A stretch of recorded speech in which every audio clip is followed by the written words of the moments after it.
Hey everyone, today I'm going to steelman the pro-choice statement that abortion is healthcare, and then I'm going to respond to it in my pro-life views.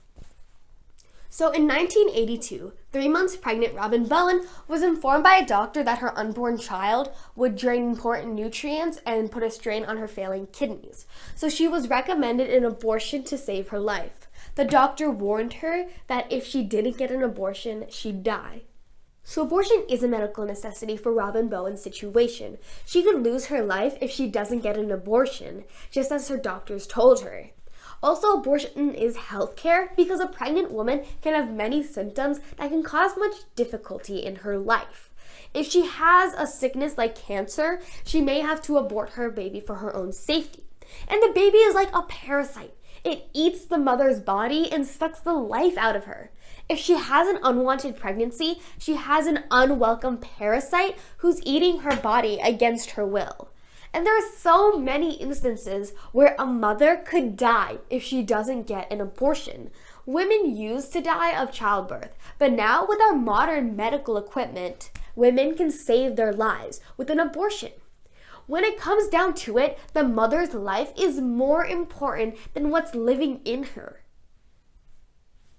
So first, let me say abortion isn't healthcare because pregnancy is not a disease.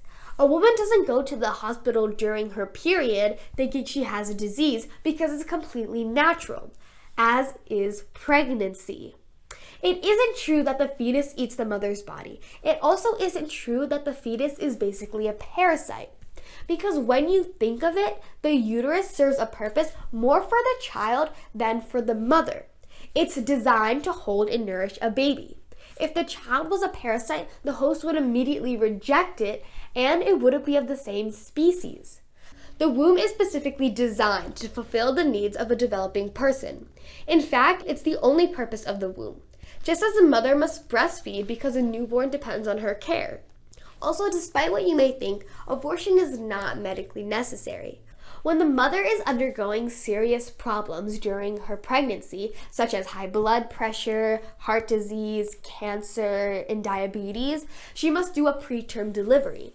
This is where the fetus must be delivered at 22 weeks or more. Babies can and have survived at 22 weeks, also a time period when thousands of abortions are performed. Then there are medicinal treatments which may cause miscarriage. For example, when a pregnant woman undergoes chemotherapy, it may result in a miscarriage. However, those treatments don't intentionally kill the fetus. They are an unfortunate result of the medical treatment to heal the mother.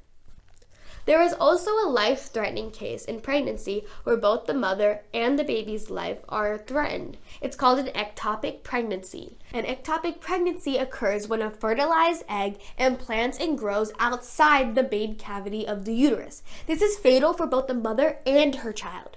Therefore, the doctor must take the zygote out. But this does not intentionally kill the fetus because the goal is to save whichever life you can. And in that case, both the fetus has no chance of survival, as does the mother. So the doctor must make the call to do what he can to save the mother. And abortions are also not safer or quicker. An emergency C-section can take less than an hour, while a late-term abortion takes 2 to 3 days.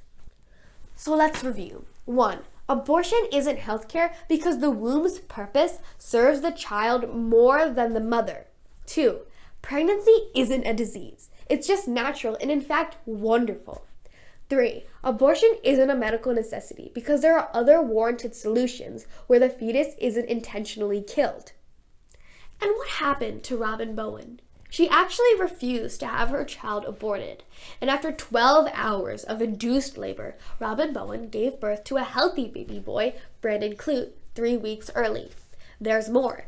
Robyn needed a proper kidney transplant to save her life, and her 2 previous surgeries proved unsuccessful. Her son, nearly 2 decades after his birth, gave his kidney to his mother. The surgery proved a success, and Bowen lived. Turns out the child predicted to cause her death during her pregnancy actually saved her life after his birth. What would have happened to Robyn Bowen if her son had been aborted? Well, she could have died because she lacked a healthy kidney. Abortion can't be healthcare because it intentionally kills the fetus in brutal ways. And when the mother's life is at stake, the goal is to save the life you can. If you can save both, save both. If you can only save one, go ahead and save the mother. Thanks for watching, guys. Go ahead and leave a comment below with a question or if you want to challenge my thoughts.